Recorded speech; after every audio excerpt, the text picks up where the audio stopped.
우리 교리강의 213번째 시간입니다. 213번째. 우리가 심판의 기준, 표준이 뭔가라고 하는 지난 시간에 그 하나님의 말씀 안에서 언행심이라고 하는 거죠. 성부 하나님의 마음, 성자 예수님의 말, 그 다음에 성령 하나님의 의지라고 하는 것, 그래서 언행심이라고 하는 거, 이것의 그 모습을 잘 생각해 보았을 늘 말씀을 드리는 것이죠. 물론 우리가 저지난 시간으로 말씀을 더듬어 살펴서 올라가 보면 심판의 그 대상 중에서 성삼위일체 하나님의 모습, 그래서 지정의 언행심이라고 하는 거, 방금 말씀드린 내용과 또 악령에 대한 것이죠. 그래서 하나님을 대신하고자 했던 마귀의 모습 안에서 마귀가 심판을 받아야만 한다. 그리고 성자 예수님을 대신하고자 했던 적그리스도, 또 적그리스도도 심판받아야만 한다. 그리고 성령 하나님의 은혜로 하나님의 목회자들이 있죠. 그런데 악령으로 역사하는 거짓 목사들이 있다. 이런 그래서 6가지에 대해서 심판의 표준을 말씀을 잘 기억하고 있을 줄로 믿습니다. 오늘은 심판주는 누굴까? 그리고 권세는 누가 주었을까라고 하는 것이죠. 성경은 요한복음 5장 그리고 빌립보서 2장 우리 같이 연달아서 한번 봉독해 보도록 하겠습니다. 먼저 요한복음 5장입니다.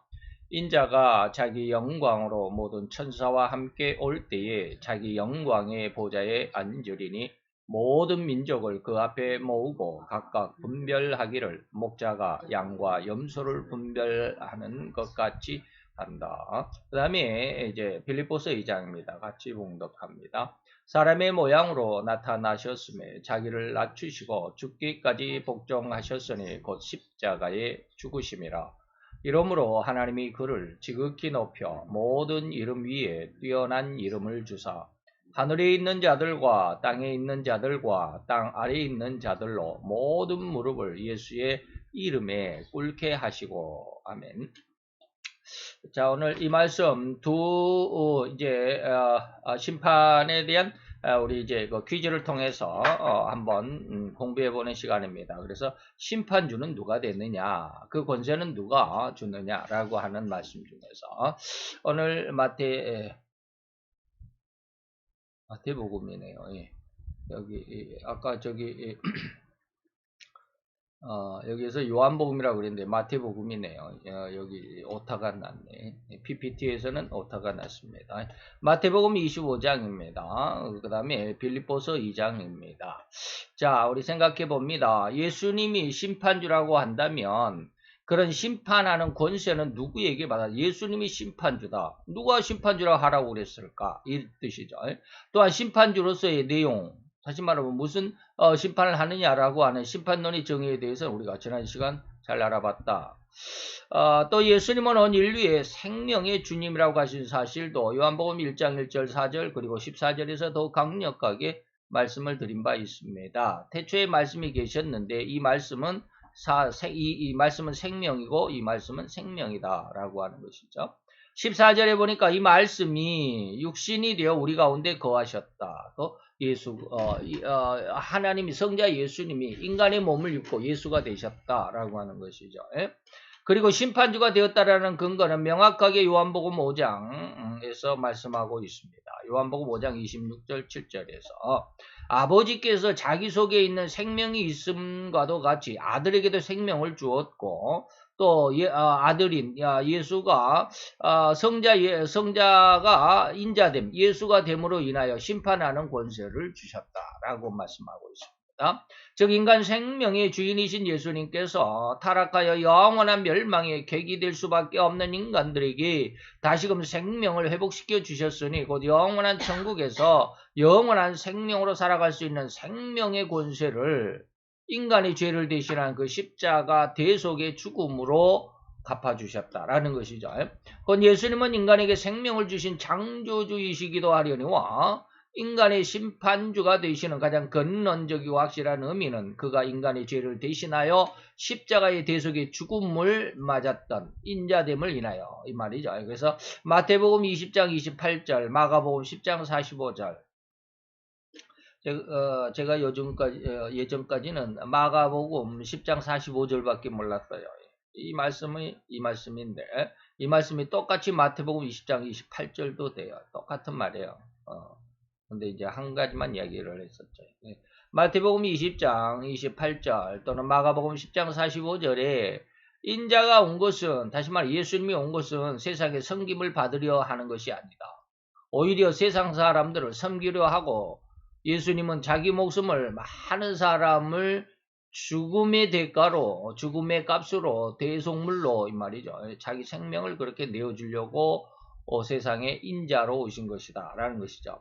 곧 예수님이 친인간이 되신 의도는 인간의 영원한 멸망을 대신 갚아주시기 위함이고, 이런 대속으로 인해서 또한 심판주가 되신다라는 의미입니다. 곧 예수님이 인자가 된 것은 대속물로서의 삶이 되시기 위함이며, 오늘 마태 20장 28절이나 마가 10장 45절과 같이 오늘 이 말씀이죠. 아니지. 이 말씀이죠. 이 말씀입니다. 또한 그런 인자됨을 인하여 심판의 권세를 얻었다고 성경은 증거하고 있습니다. 그래서 요한복음 20장 26절 27절이 바로 인자됨을 인하여 심판의 권세를 얻었다라고 하는 것이죠. 곧 예수님이 친인간이 되신 의도는 여기까지 했죠.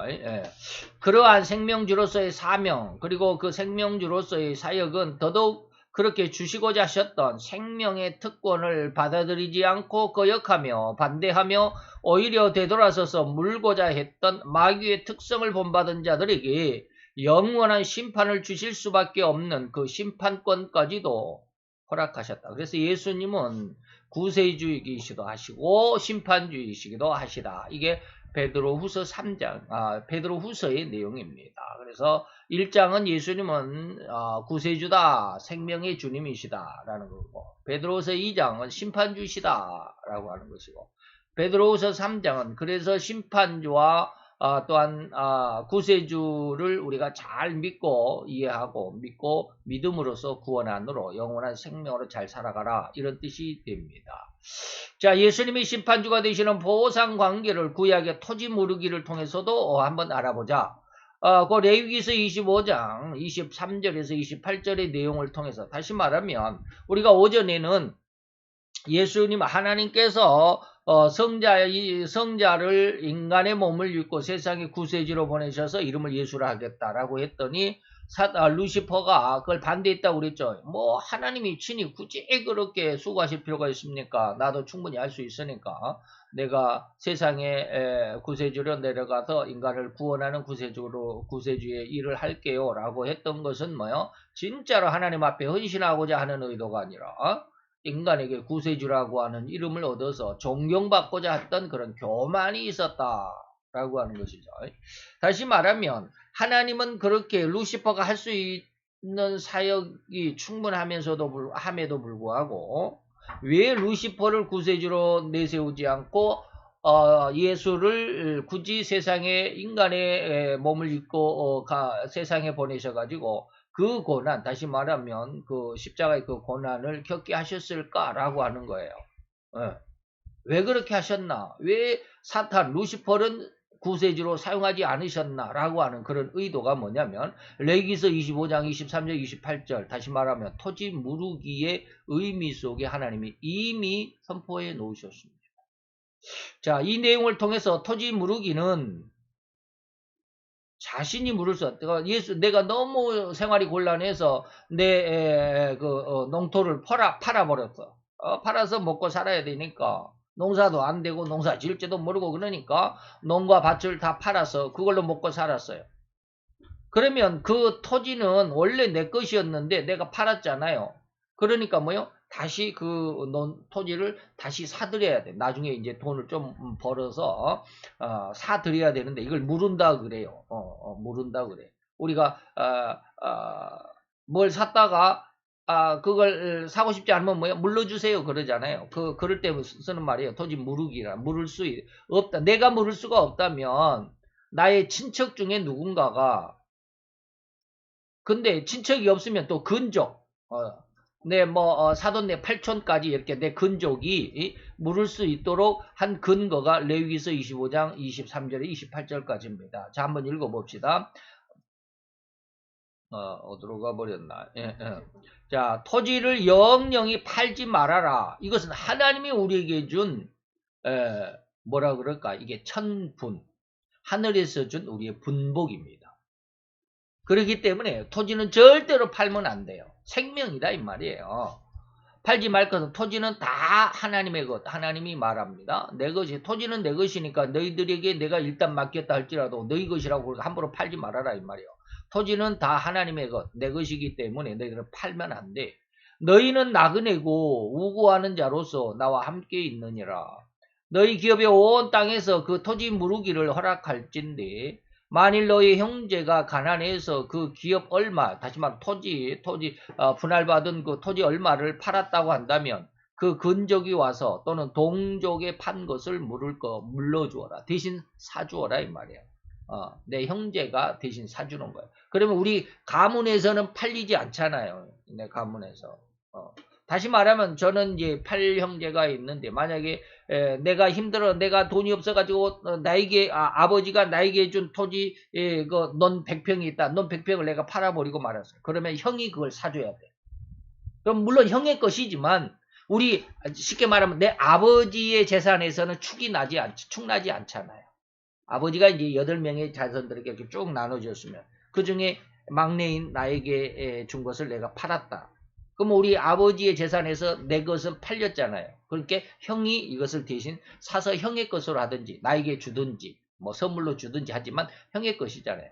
바로 이것이 뭐예요? 근족이 와서 또는 동족이 그러니까 내가 판 것을 물러주는 거야. 이런 뜻입니다. 만일 그것을 물을 사람이 없고 자기가 부요하게 되어 물을 힘이 있거든 그 해를 계수하여 그 남은 값을 산 자에게 주고, 다시 말하면 이 토지 무르기는 절대로 남에게 팔리지 않기 때문에 50년간 파는 겁니다. 50년이에요. 이걸 신년이라고 그래요. 50년 동안 내가 만약에 내가 너무 가난해서 토지를 백마지기 내 것을 다른 사람에게 A라는 사람에게 팔았다 그러면 그 판 것은 영원히 그 사람 것이 된 게 아니라 50년만 파는 거예요. 그러니까 50년 동안 내가 주는 거예요. 그리고 50년이 지나면 자연스럽게 나에게 돌아오는 거예요. 근데 50년 동안 내가 내 토지는 없어지는 거잖아요.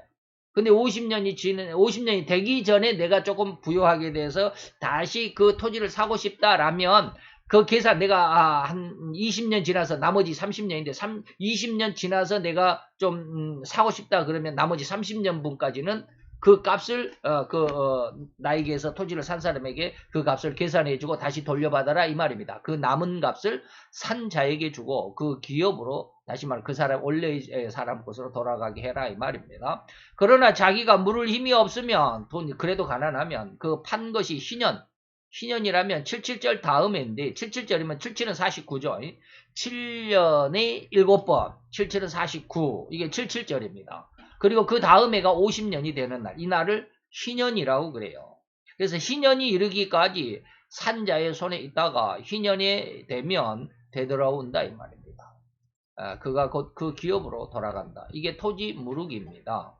하나님은 토지는 다 내 것이라고 규정하셨습니다. 왜 그랬을까요? 그런 말씀을 왜 그런 말씀을 주셨을까? 저 대답 하나님께서 만드신 만물이기 때문에 그래요. 그래 그 창세기 1장 2절이죠. 하나님이 천지를 창조하셨어. 그리고 거기에는 하나님의 생명이 이어갈 수 있는 능력을 주셨어요. 아직은 땅과 바다가 명확하게 구분되지 않은 때이기도 하거니와, 이 말 이해가죠? 땅과 바다가 아직 구분되지 않았어요. 땅과 바다가 셋째 날에 이루어졌습니다. 땅과 바다를 하나님께서 다시 말하면 물은 한 곳으로 모여라 이렇게 했던 날이, 그래서 바다를 만드신 날이 셋째 날이에요. 근데 여기 1장 2절은 뭐예요? 아직 첫째 날이니까 땅과 바다가 아직은 구분이 없었어요. 그러니까 수면 위에 운행했다라는 말을 그냥 물 위에만, 땅 위에 하나님이 생명을 부여하지는 않았잖아. 물 위에만 했잖아 라고 이렇게 말하지 말라 이 말입니다. 그래서 셋째 날에 땅과 바다가 구분되었기 때문에 이 첫째 날에는 수면은 그냥 하나, 이 땅과 바다가 아직은 명확하게 구분되지 않은 때이니까 땅 위에 그 말도 맞다 이 말입니다. 바로 그때 성령 하나님이 수면, 즉 땅과 바다가 아직 혼재된 상태 수면 위에 운행하시면서 생명의 기운을 불어넣으신 것이다. 즉 땅에는 온갖 생명이 잉태되고 생산되는 생명의 가장 근원이 된다 이 말이죠. 이런 생명의 근원이라는 의미를 알아봤으면 합니다. 그래서 이렇게 생명의 근원이라는 말에 땅과 아울러서 인간도 거기에 포함됩니다. 인간이 충만하여 땅에 번성하도록 하셨던 하나님의 축복을 생각할 수 있습니다. 그래서 이 땅 위에 산다라고 하는 것은 그 생명을 계속 우리가 유지할 수 있는. 예. 그래서 제가 이제 어제는 또 하나님 제가 요즘에 예전에 늘 이야기했잖아요. 너는 흙이니 흙으로 돌아가라 해서 뭐 그런 이야기를 쭉 많이 했잖아요. 근데 어제는 갑자기 이 말씀을 다른 의미로 주시더라고요. 예. 생명의 근원을 제가 여기 말씀을 드렸는데, 그래서, 제가 이제, 요즘에 말씀, 계속해서, 그 흙으로 돌아가는 그 창세원의 사역의 어떤 의미에 좀 다르게 생명이라는 말씀을 다시 주셨어요. 생명의 근원. 예. 어쨌든지 그렇습니다. 그렇다고 한다면, 인간의 생명이 절대로 하나님의 것임을 부인해서도 안 되는 불변의 사실입니다. 그래서 모든 천지 우주 만물이 다 하나님의 것이죠. 이런 해석의 적용은 절대로 기준을 의미하는 것입니다. 기준이다 이 말입니다. 모든 만물의 기준은 땅이고 그 모든 하나님의 창조물을 관리하는 기준은 인간이라는 점을 이해할 수 있으면 이런 적용 해석이 이해될 겁니다. 즉 결론은 토지가 하나님의 것이라면 절대로 인간의 생명도 하나님의 것이고 또 잃어버린 토지 혹은 가산이 기울어 자기의 토지를 팔았다면 그 팔린 토지를 원래의 주인에게 되돌리는 것을 우리는 토지 무르기라고 하는데 이때 물을 수 있는 자격은 자신이든지 자신의 물을 힘이 없다면 근적 중에 형제 중에 이 말이에요. 가장 가까운 순본으로 물을 수 있는 자격이 주어지는 것입니다. 자, 예와 갑니다. 한 안타까운 예가 며칠 전 2023년 6월 15일경에 있었습니다. 한 어선이 풍랑에 침몰하였고 요즘 뉴스를 들어보면 이거 구하라법이라고 해가지고 구하라 그 연예인 그 가수인가요? 탤런트인가요? 구하라 있었죠. 구하라 씨가 죽었어요. 근데 그 뭐 보험이 나왔는데 그 보험을 구하라 씨 뭐 엄마가 갑자기 나타나고 어렸을 때 헤어졌던 엄마가 나타나가지고 그 보험금을 타가가지고 형제들이 그 보험금의 혜택을 못 받았어요. 그래가지고 그거 너무하지 않느냐. 엄마가 어렸을 때 내팽개치고 갔는데 한 번도 돌봐주지도 않고 키워주지도 않았는데 이제 죽어가지고 보상금이 나온다고 그러니까 그 돈을 찾아가려고 하는 게 너무하지 않느냐라고 해가지고 그래서 구하라법이 어쩌고저쩌고 하는 상황에 이 말씀이 이 뉴스가 또 나왔어요. 이게 뭐냐면 그거예요. 한 어선이 풍랑이 침몰했고 그 배에 타고 있었던 어부가 3명이 있었는데 어부 몇 사람 중에 3명이 실종돼 버렸어요. 이런 뉴스가 이어서 너무나도 어이없는 결과가 그 실종 어부의 누나와 형에게 날아왔습니다. 3남매가 그냥 살았어요. 엄마 없이 3남매가 살다가 그 중에 막내가 남동생인데 남동생이 어선을 탔는데 풍랑에 휩쓸려 가지고 실종돼 버렸어요. 그런데 54년 전에 아버지가 돌아가시자 54년 전에 아버지가 돌아가시자 당시 실종된 어부가 막내 아들로 3살이었다고 합니다. 그러니까 지금 57살이었죠. 57살, 이 막내가 57살 때 어부로서 일을 하다가 배가 침몰함으로 인해서 실종돼 버렸어요. 54년 전에 3살이었을 때 엄마가 나갔어요. 그 이전에 막내 실종된 어부가 나이가 들어서 이제 엄마를 찾아갔었지만 엄마는 매몰차게 다시는 찾아오지 말라고 그랬었나 봐요. 이렇게 한번 찾아갔었던 모양이에요. 나이가 들어서. 했더니 엄마가 이제 재혼을 하고 또 재혼해가지고 또 아들, 딸을 낳았어요. 그래서 나는 남편도 있고 아이들도 있으니까 나를 잊고 살아라 라고 말을 하고는 이제 그냥 돌아가라고 해서 이제 퇴짜를 맞았죠. 그러니까 엄청난 실망감으로 막내 아들은 그냥 엄마를 이제 잊고 살았습니다. 그런데 그러한 막내가 이번에 풍랑으로 인해서 실종되었다고 하는데 문제는 그렇게 실종되었기 때문에 회사에서 보험금이 나왔습니다. 보험금이 나오니까 갑자기 그 54년 만에 생모가 나타났습니다. 그리고 그 생모가 낳은 딸의 남편, 그러니까는 사위죠. 그 생모와 사위, 재혼해서 낳은 딸의 남편이죠. 그 사위가 나타나서 내가 엄마니까 아들의 보상금을 내게 달라고 하여 받아갔다고 합니다.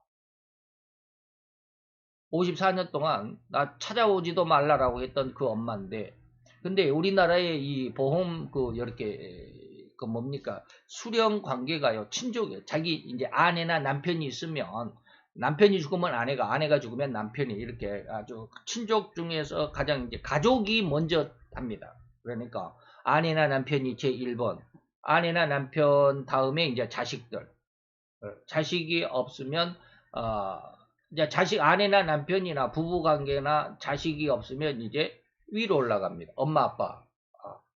엄마 아빠가 이제 2번이에요. 그러니까 아내나 자식이, 자기 가족이 1번이고요. 그 다음에는 위에 엄마 아빠입니다. 그리고 3번이 형제입니다. 그러니까 지금 이 상황에서는 어때요? 생모가 54년에 나타났지만 생모라는 게 확인이 되니까 이 막내에게는 결혼신고가 되지 않는 실제 부인이 있었어요. 근데 거기 아들이라도 있었으면, 아들이나 딸이라도 있었으면 호적이 올릴 텐데, 아직은 아기가 없었어요. 그러니까 실제 부인은 있지만 법적으로는 부인이 아니야. 그냥 동거인이야. 그러니까 이 보험금을 탈 수 있는 순번이 안 돼요. 그러니까 자기의 가족이 없으니까 누가 그 다음 2번 순번이 누구예요? 엄마요. 엄마가 살아있잖아. 근데 엄마는 54년 동안 한 번도 이 아들을 돌본 적이 없어요. 나는 이미 재혼했으니까, 그리고 또 아들도 있고 딸도 있고 그러니까 다시는 찾아오지 말아라고 매몰차게 내쳤던 그런 엄마예요. 근데 그런 엄마가 54년 만에 이 아들이 죽었다고 그러니까 보험금이 뭐 3억 얼마인가 된다. 그 돈을 받아가기 위해서 사위하고 와가지고 법적으로 이렇게 소송을 해가지고 다 타가버렸어요. 그러니까 이제 이 막내 형하고 막내 누나가 있을 거 아니에요. 이 세 남매가, 엄마는 가버리고 54년 동안 세 남매가 살았어요. 이렇게 아주 그냥 거지꼴로 살았는데. 바로 그런 상황이에요. 54년 만에 생모와 사위가 나타나서 내가 엄마니까, 내가 순번이 가장 높아, 이제. 가족이 없으니까 엄마가 순번이 높잖아요. 그 엄마가 없었으면 이제 이 누나나 형이 타갈 텐데, 그래서 50%씩 나눠서 이제, 그리고 그렇게 할 텐데, 그게 안 되니까 엄마가 나타나서 아들의 보상금을 달라니까 타갔어요. 그런데도 54년 동안 함께 배를 골아가면서 함께 의지하면서 살아온 남매인 형과 누나에게는 단 한 푼도 보상금이, 그래서 법에도 이렇게, 법이니까 엄마가 타가는 게 맞아요. 근데 법에서 하도 이제 이 상황이 안타까우니까 그 중에서 1억 6천만 원, 절반인가 1억 6천만 원인가를 이 자매에게 형하고 누나에게 줘라 그러니까 이 엄마가 싫다, 한 푼도 못 준다고 그냥 타가버렸어요. 그래서 한 푼도 보상금이 주어지지 않았다, 이런 뉴스였습니다. 이게 바로 우리나라의 법입니다. 실종어부에게는 아내나 자식이 없는 총각의 신분이에요. 법적으로는 총각이에요. 그러나 함께 살고 있는 실제 부인은 있었어요. 근데 법으로 혼인신고가 안 돼 있기 때문에 가족이라고 법적인 효력을 받을 수가 없어요. 그래서 보상금은 절대로 친족인 아내나 자녀가 1순위, 그리고 2순위가 친부나 친부모죠. 그리고 3순위가 형제 자매라는데 1순위가 없으니까 당연히 2순위는 친모가 받아가는 것이 법이었습니다. 그래서 단 한 번도 엄마의 노릇도 하지 않았던 친모가 모든 보상금을 챙겨버렸는데도 법의 보호를 받을 수가 없었다. 그래서 요즘에 이게 바로 이제 구하라법이, 구하라라고 하는 그 가수인가 연예인이 바로 그런 상황이 있어가지고 법을 이게 제정해라, 이런 사람은 보험금 타가지 못하도록 해라라고 이제 법을 만들려고 그랬는데 지금 국회에서 계류 중이라고 그래요.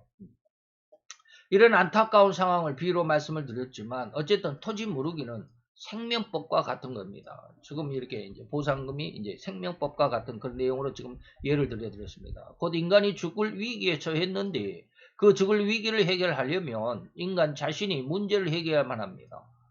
자, 인간이 죄를 지어가지고 지옥에 죽어야 한다.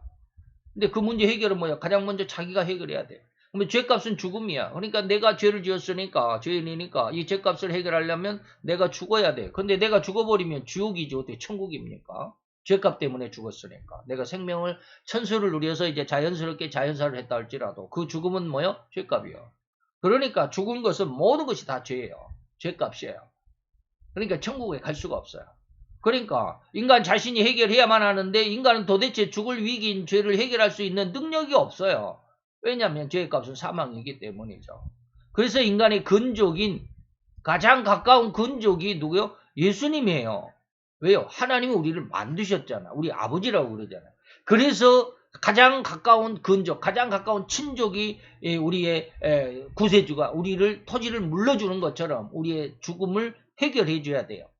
그러니까 루시퍼가 우리하고는 근족이 아니잖아요. 루시퍼도 창조물이고 인간도 창조물이지만 인간은 인간을 만드신 분 아버지가 하나님이시기 때문에 인간의 영원한 죽음을 해결하실 그걸 물려주실 분은 하나님밖에 없어요.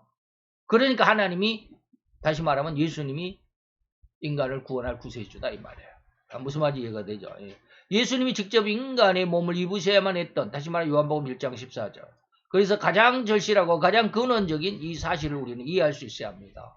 사람의 가장 근족은 누구요? 사람이어야만 하기 때문에 하나님이 하나님으로서 인간을 구원한 것이 아니라 하나님이 인간이 되셔야만 해요. 가장 근족이 돼야 돼. 사람의 근족은 사람이요.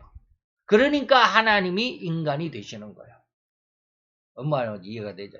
그래서 말씀이 육신이 되어서 우리 인간의 모습으로 우리 가운데 함께 했다. 이게 요한복음 1장 14절입니다. 즉 사람이 아닌 하나님이시더라도 근족에서는 한 발짝 떨어져 있는 근족일 것입니다. 순번이 1번이 아니라 2번이에요. 하나님은 2번이에요. 근데 1번은 인간이에요. 인간. 그래서 2번인 하나님이 1번의 순번을 갖기 위해서 인간이 되신 거예요. 그게 예수님이에요. 더욱이 천사 중 그 누구라 한다면 그는 더욱 인간의 근접 관계에서 한 걸음 더 멀어져 있을 뿐이죠. 더 먼 발치의 관계일 뿐이에요. 그래서 사단이 인간이 되는 것이 아니라 구세주가 되는 게 아니라 하나님이 인간이 되어서 구세주가 되는 거예요. 성도는 이러한 관계, 이러한 하나님의 의도 안에서 진정으로 하나님의 깊은 의도와 더욱 심오하고 오묘한 세상의 운영의 법칙, 그 하나님의 진의를 깨달을 수 있어야 합니다. 그래서 구세주가 예수가 된다라고 하는 것을 우리가 이해하는 거예요. 이게 성경에 말씀하신 토지 무르기 레위기서에서 하나님의 그 뜻이 기록이 되어 있는 거예요. 그래서 하나님은 이러한 인간의 그러한 것을 잘 모르기 때문에 뭐라고 그러셨냐면 이사야서 55장에 내 생각은 너희 생각과 달라. 너희는 내 생각을 따라올 수가 없어 이 말이에요. 내 길은 너희의 길과 달라서 하늘이 땅보다 높음 같이 내 길은 너희의 길보다 높고 내 생각은 너희 생각보다 높아. 우리는 하나님의 생각을 결코 발꿈치도 따라가지도 못해요. 그때로 인간의 삶에서 아버지의 깊은 의도를 그 자녀가 결코 헤아리지 못하는 때가 너무나도 많죠. 종종 발생합니다. 일명 탕자의 비유에서와 같이 아버지의 뜻을 이해를 못해. 둘째도 그러고 큰애도 그러고 첫째도. 아버지의 것을 다 탕진해버린 둘째가 혼내주기는커녕 오히려 그냥 뭐 금가락지를 끼워주고 온 동네 잔치를 하고 그게 뭐요? 나한테는 뭐 염소 새끼 한 마리 잡아준 적이 있습니까? 라고 푸념만 하잖아요. 아버지 생각을 이해할 줄을 못해요. 이게 뭐요? 인간의 모습이에요. 하물며 어찌 피조물인 인간이나 천사라 할지라도 하나님의 영묘하신 그 의도나 그 계획과 운용을 눈치조차 챌 수 있겠는가 이 말입니다. 결코 눈치조차 챌 수 없는 존재일 뿐이 바로 피조물들입니다. 비록 천사라 할지라도 인간보다도 지혜가 많은 천사라 할지라도 그저 피조물이기 때문에 하나님의 뜻을 결코 알지 못해요. 그 천사가 인간의 구세주가 될 수 없다라는 말이죠. 앞에서 하나님 자체로서는 인간을 저희 흉악한 결말의 죽음에서 구원할 수가 없습니다. 하나님 자체는. 그래서 인간이 지은 죄를 인간 자체가 감당해야 했기 때문에 하나님이 직접 인간의 몸을 입으신 것입니다. 그것이 바로 예수님의 성육신 사건입니다. 이러한 토지 무르기의 의미를 잘 상고하여 본다면 참으로 예수님께서 하나님의 신분이 아닌 절대로 인간의 몸을 입으셔야만 했던 그 의미를 정확하게 이해할 수 있겠죠. 또한 하나님의 창조물 중에서 영계에 있던 천사인 루시퍼라는 천사장이 친히 하나님의 수고를 덜기 위해 자신이 인간의 구세주가 되고자 했던 마음이 얼마나 교만함이고 하나님의 의도를 정확하게 분별하지 못한 처사에 있는지를 또한 이 토지 무르기를 통해서 확실하게 알게 될 수 있죠. 절대로 분수에 걸맞지 않는 일에 자기가 해야 할 일에 나서지 않는 자가 되지 않기를 바랍니다. 나서는 자가 되지 않기를 바랍니다. 자기가 할 일도 아닌데 괜히 내가 하겠다라고 그렇게 섣불리 나서지 마라 이 말이에요. 우리말에 뭐요? 낄끼 빨빠라는 말이 있어요. 저도 처음에 이 말이 뭔 말인지 몰랐어요. 낄 때 끼고 빠질 때 빠져라 그래요. 예, 그래서 이게 낄끼 빠빠 이런 말을 텔레비 옛날에 그 강호동이 나오는 그 행림학교에서 하더라고요. 이런 말, 다시 말, 이 의미를 우리가 잘 알고 있겠죠. 그래서 절대로 교만하지 말라. 아무 데서나 함부로 끼어들지 말라 이 말입니다. 가만히 있으면 중간이라도 간다. 뭐 우리말이 있잖아요. 그런 걸 잘 이해를 하시고 오늘 예수님께서 인간의 구세주가 되신 거 그리고 그 심판의 권세는 바로 그러한 구세주로서 인간이 되시고자 했을 때 인간이 되셨으므로 인간이 됨으로 인해서 하나님은 인간을 구원도 하시고 또 무엇도 하신다? 심판도 하신다라는 이 의미를 잘 이해할 수 있기를 축원해 드립니다. 기도합시다. 할렐루야 주님. 오늘도 여호와의 귀한 은혜와 은총을 주께 감사를 드리나이다. 주의 영광 앞에서 가장 아름답고 귀한 은혜의 역사가 이루어지게 하시고 내 하나님과 온전한 교제 속에서 진실로 오늘 하나님의 의도의 또 한 가지를 우리의 신앙의 절칙으로 기준으로 삼고 잊어버리지 아니하고 이단과 사이비의 사설에 현혹되거나 흔들리지 않는 굳건한 신앙의 기틀이 되고 기준이 되고 줄기가 되어가는 아버님의 말씀에 은혜의 굳건함이 되게 하여 주시옵소서. 듣는 것을 기억해 하시고 기억한 것을 우리의 신앙으로 더욱 승화시키고 성장시켜 성숙해 하는 귀한 믿음의 아들로 딸로 잘 성장케 하여 주시옵소서. 예수 그리스도의 이름으로 감사와 기도드려 싸움나이다. 아멘.